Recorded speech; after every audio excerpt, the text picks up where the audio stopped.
di podcast Something, obrolan santai tapi penting. Kita hari ini kedatangan tamu dari alumni Universitas Pelita Bangsa, Kang Rizky Andika Wijaya.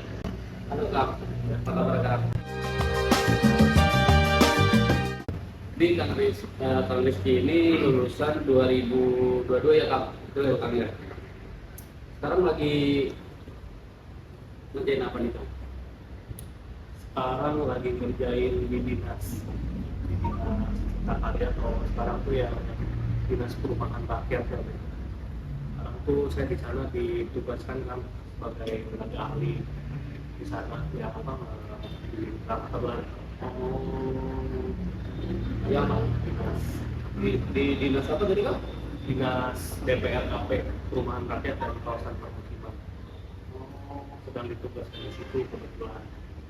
Emang sekarang tuh lagi ada program itu berarti kami Ya program perumahan kayak sanitasi, terus rumah layak huni, sama renovasi bangunan fasilitas penunjang umum lah gitu di masyarakat. Oh gitu. Nah, ngomong-ngomong nih Kang, sebelum akan masuk ke dinas ini dari 2022, gimana nih Kang? Boleh diceritain nggak Kang perjalanan karir Kang dari 2022 sampai sekarang ini nih Kang? Ya, ini singkat aja kali ya Pak. Ya. Kalau ditanya perjalanan karir berarsitektur saya gitu ya, dari semenjak lulus sebenarnya ya agak malu-malu dikit ya, karena sebenarnya bukan kerana arsitektur justru yang saya langsung terjun ke dunia arsitektur tuh justru agak meleset dikit lah.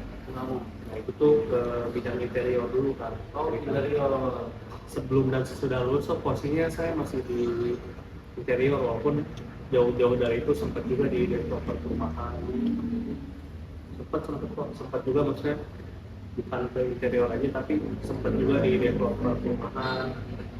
Itu di tahun berapa tuh Pak? Di tahun 2020-an, 2021 kalau di situ. Berarti itu masih sama saya masih kuliah. kuliah. Berarti dari 2020 2021 itu Abang udah berapa? Udah. Bahkan di waktu kuliah pun ya itu ada proyek pertama kali lah gitu buat saya yang mungkin jadi loncatan jangka panjang juga buat ke depan. Itu dulu tuh pas zaman kuliah itu disuruh desain toko sport gitu ya. Itu alat-alat kebutuhan olahraga gitu. Proses awal mula berkarir itu jauh dari sebelum lulus kuliah tuh justru udah mulai aktif lah, entah itu aktif dari proyek atau misalkan dari mulut ke mulut tuh orang tuh udah ada yang penasaran gitu dengan karya arsitektur khususnya yang pribadi. Mungkin uji coba pengalaman saya itu di situ Pak. Jadi orang-orang tuh mungkin sambil bikin order gitu kan misalnya, itu tuh sambil menguji juga tuh karena di masa-masa kuliah tapi sudah mendapatkan proyek.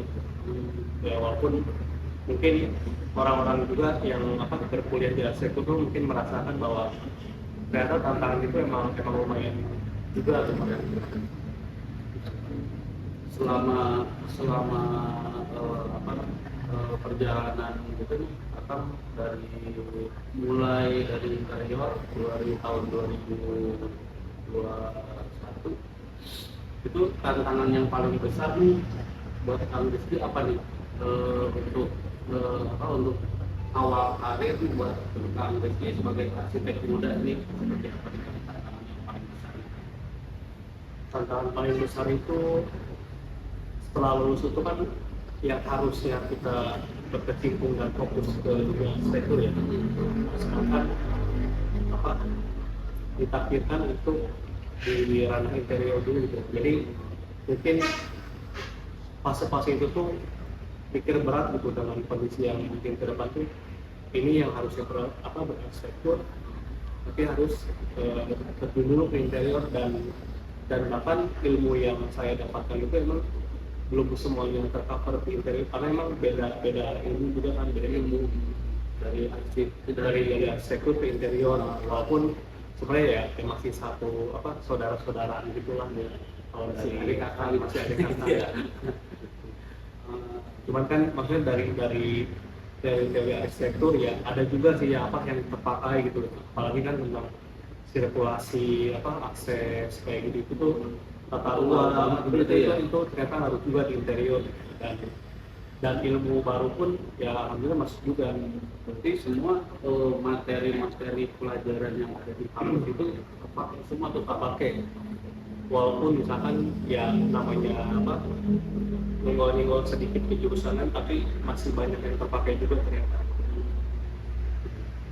Apalagi soal skill kita yang justru sebenarnya diuji juga kan gitu kan. Soal software arsitektur, entah itu 3D model atau rendering itu justru disitu diujinya gitu. Jadi pas waktu praktek itu mungkin ya betul proyek itu termasuk tantangannya juga ada di situ semua di situ dan jadi tantangan ke depan pun itu tadi. Ini tuh pernah sempat bimbang lah mau berarsitektur, cuman lamanya malah di interior dulu gitu. Mantap ya. Nah terus kalau selama perjalanan ini kira-kira menurut kamu ya karya desain atau proyek arsitektur apa nih kan yang udah pernah akan kerjakan yang paling berkesan gitu kan? Mungkin ya paling penting gitu buat akan gitu. Untuk karya-karya arsitektur kebetulan lebih ke ranah bangunan-bangunan sosial kan sebenarnya. Kalau dari awal saya berarsitektur gitu ya, itu tuh justru lebih banyak mendesain bangunan-bangunan sosial, entah itu masjid, pondok pesantren. Oh sama kayak yang ini pas saya pernah lihat postingan dari Kang Rizky yang bikin apa tuh itu yang kantor ikatan dan Indonesia jadi emang beberapa proyek dan seringnya memang masih banyak di proyek-proyek sosial gitu. Jadi ya amal dan sosial tuh justru lebih banyak dalamnya di situ mungkin kan. Jadi awal mula berarsitektur gitu, di sisi lain berinterior, tapi di sisi lain arsitektur juga masih jalan gitu alhamdulillahnya. Dan itu jadi proyek-proyek sosial yang sebenarnya mungkin entah dari sisi budget dan lain-lain mungkin jauh dari yang komersial gitu. Karena emang diatur juga kan dalam di peraturan itu pun bahwa persentase nilai buat si proyek sosial itu justru agak sedikit paling kecil ya, tapi agak sedikit mundur dibanding yang komersial. Tapi justru itu tadi rumitnya yang sosial kan kita kan karena kan mendesain itu kan buat banyak orang dan itu titik letak buat kita buat mengacu menganalisa sama mendesain counter justru buat orang banyak yang justru itu susah.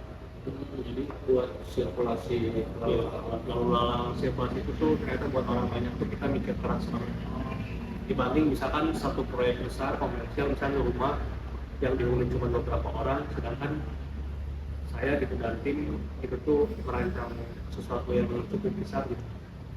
Dan salah satu ini Pak bangunan sosial yang pernah Akang buat di Kang ya, mungkin bisa diceritain nih sama Akang proses kreatifnya Akang gitu dalam merancang satu bangunan kreatif itu, satu bangunan sosial itu.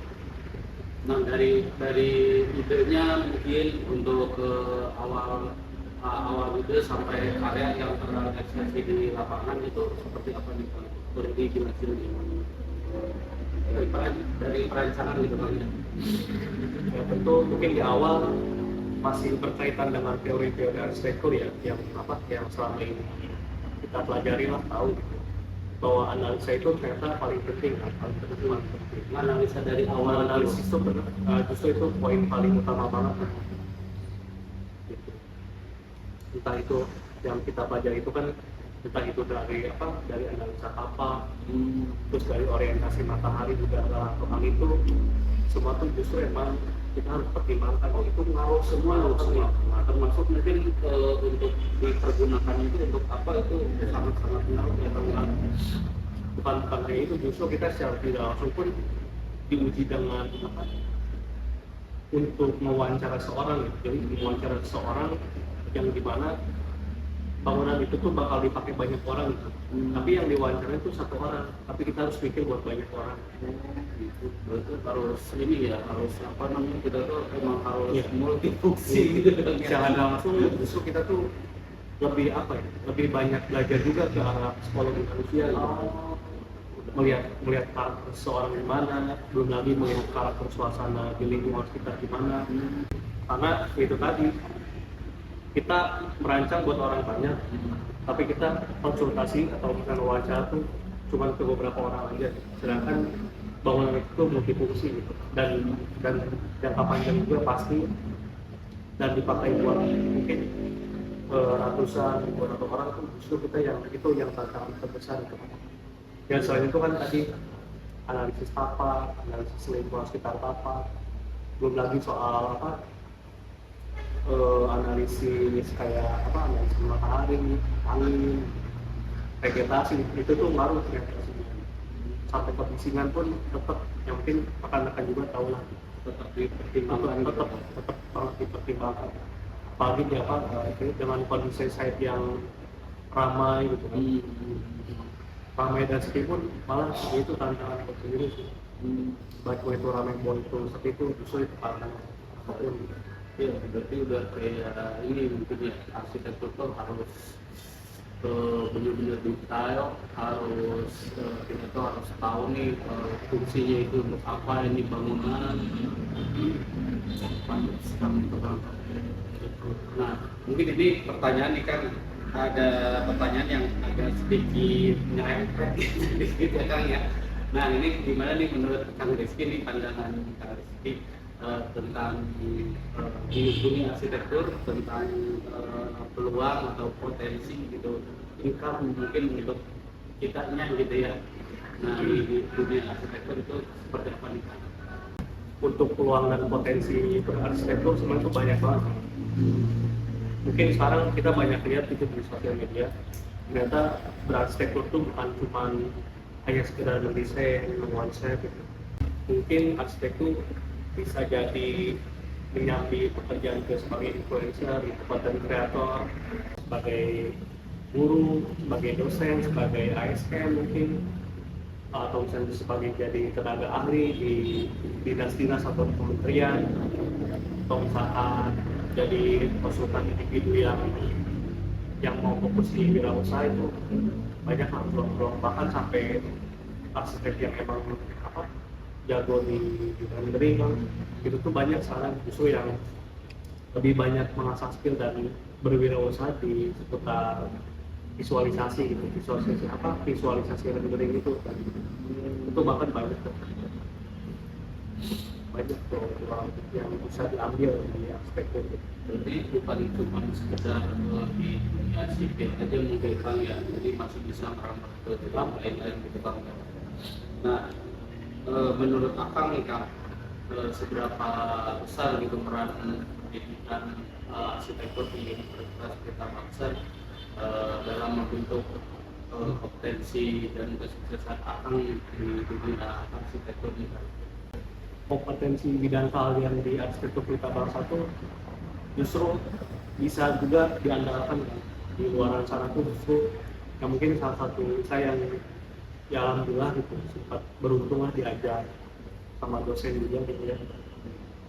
Jadi potensi dan kompetensi itu ya justru bisa didapat dan bisa jadi ranah buat berkarir kita di luar tuh. Itu sampai kita misalkan di dinas-dinas atau di kementerian tuh justru itu tuh dilirik, dan jangan sungkan dan jangan sampai kita minder lah gitu. Oh iya Kang, gini Kang, kemarin itu saya sempat dapat bocoran di Kang nih. Nah kemarin itu Akang kan pernah yang saya dengar itu Kakak pernah ngejalanin proyek di Papua nih Kang ya. Papua di Sorong itu proyek apa tuh Kang? Kemarin tuh memang alhamdulillah gitu ya, saya sempat diajak sama dosen saya gitu, sama dosen kita. Kemarin tuh saya diajak kerja di namanya tuh di ICP CD, Integrated City Planning, dan itu tuh program dari Kementerian Pekerjaan Umum, dari kementerian. Dan itu pun ternyata saya baru tahu ternyata ICP itu ternyata bukan ICP aja, tapi ada ICP konsep desain, ada ICP regional 1, 2, dan 3 gitu. Dan kebetulan yang saya masuk itu di ICP konsep desain. Jadi beberapa dari si ICP konsep desain sampai regional itu ternyata beda-beda tugas. Nah, kalau kemarin saya tuh ditugasin di ICP konsep desain tuh saya tuh diplotkan gitu kan. Saya tuh diplotkan di kota Purwokerto dan Sorong. Purwokerto dan Sorong.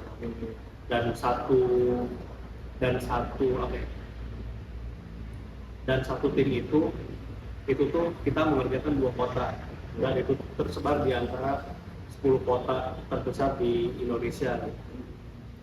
Itu tuh tersebar 10 kota, dan itu tadi kebetulan saya ditugaskan di Purwokerto dan Sorong itu kan. Ya awal mulanya mungkin sempat agak sedikit minder gitu dengan keahlian saya gitu. Karena kan ternyata di kementerian itu di ICPCD ini ternyata banyak juga ternyata lulusan-lulusan yang mungkin menurut saya tuh wah gitu, kayak lulusan-lulusan yang mungkin bisa terbilang negeri banget ya, atau bukan swasta banget, justru itu yang letak mungkin awal tuh saya tuh agak-agak grogi karena emang circle-circle itu luar biasa gitu.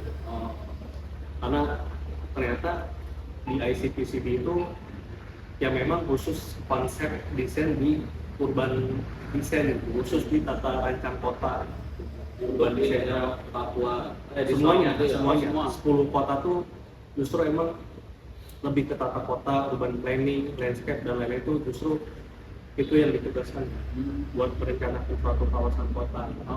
Berapa lama itu tuh Kang kalau boleh tahu? Kemarin tuh ditugaskan di tim Purwokerto dan Sorong tuh kurang lebih di kisaran 6 sampai 7 bulan. 6 sampai 7 bulan, hampir setengah tahun ya. Setengah tahun, dan ternyata itu balik lagi ke tadi ya. Ternyata ilmu-ilmu di kuliah tuh ternyata sangat penting.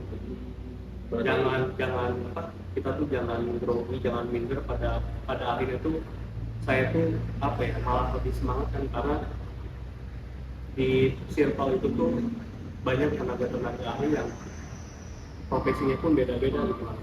Ini bisa jadi pelajaran untuk kita nih buat para mahasiswa yang masih menjalani pendidikannya.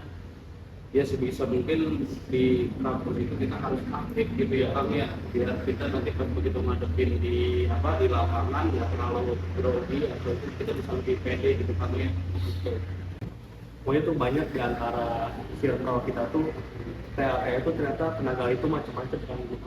Yang baru saya tahu gitu ya, ternyata serumit dan sekompleks itu ternyata buat merencanakan suatu wilayah kota tuh sebanyak itu peran yang dibutuhkan itu.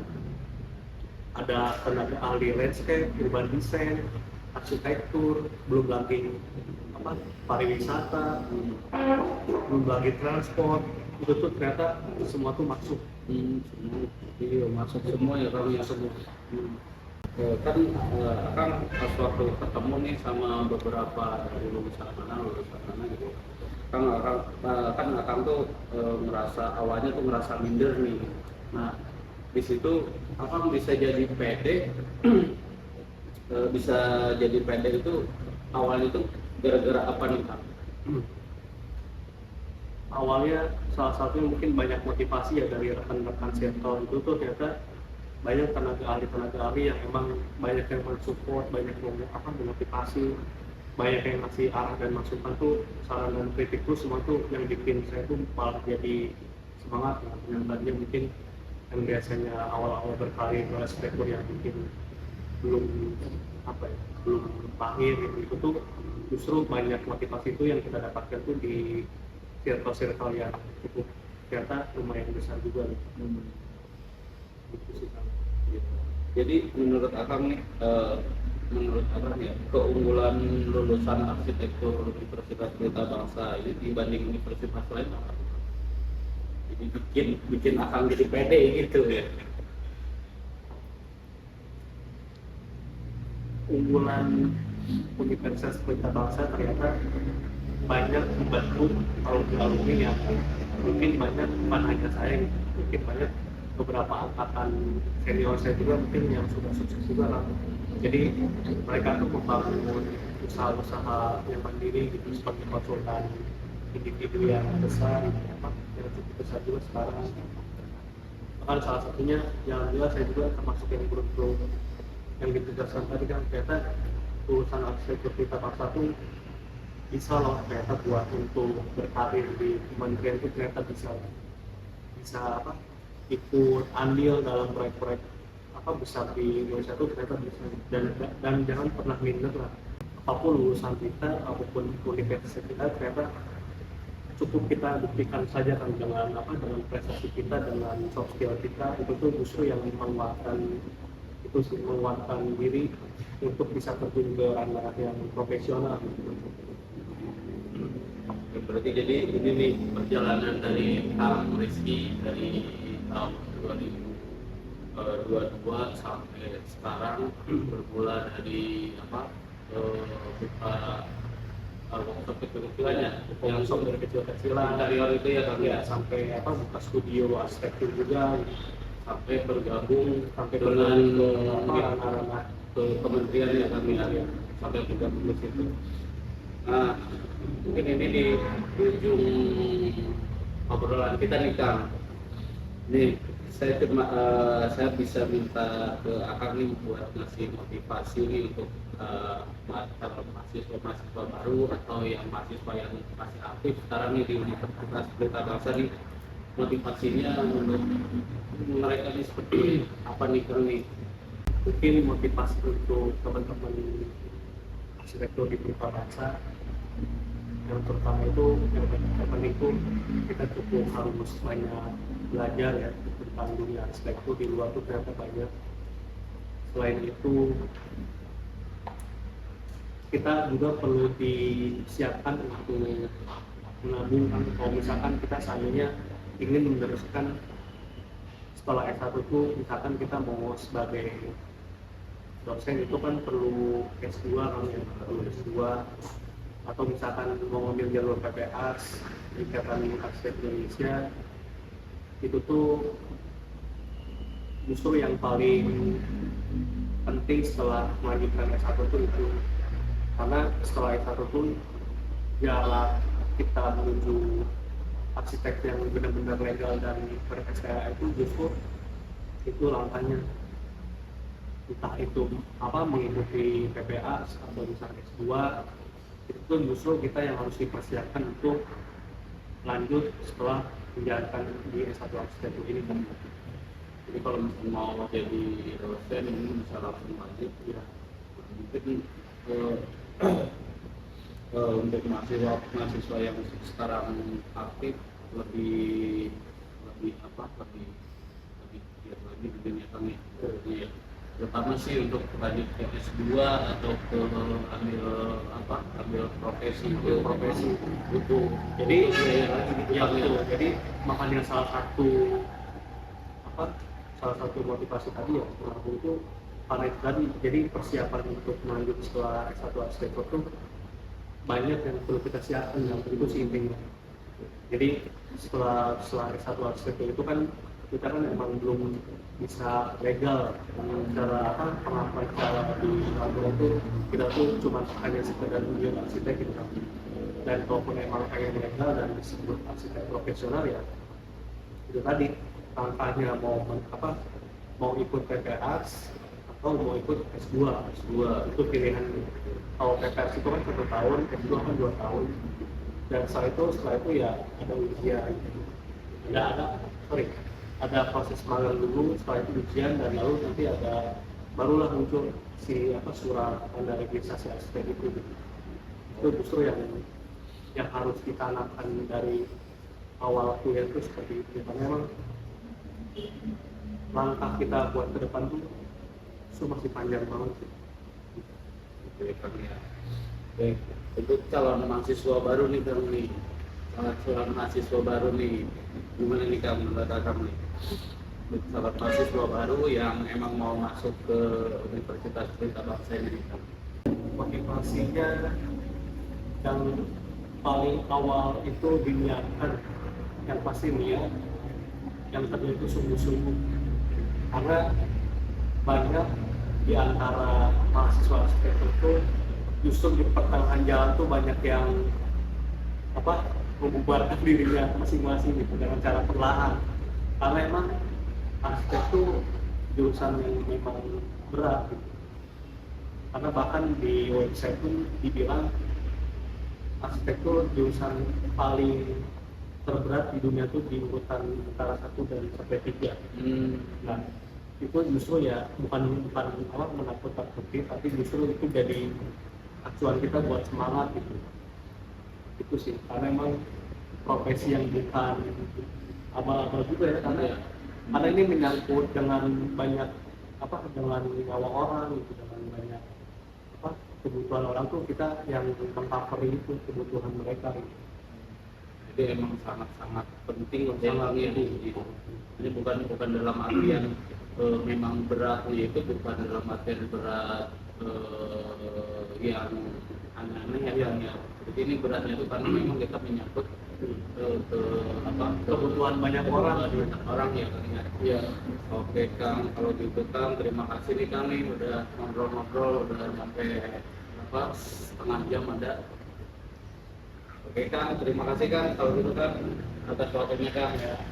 Saya Rizky Andika Wijaya, alumni dari Prodi Arsitektur Universitas Pelita Bangsa. Mari kita wujudkan untuk berarsitektur kita untuk generasi yang akan datang, melanjutkan karya-karya yang terbaik, berkreativitas, dan membangun masa depan Indonesia yang lebih baik, yang lebih cerah. Oke, cukup sekian podcast Something kali ini. Semoga obrolan santai tapi penting ini bermanfaat untuk teman-teman semua. Sukses!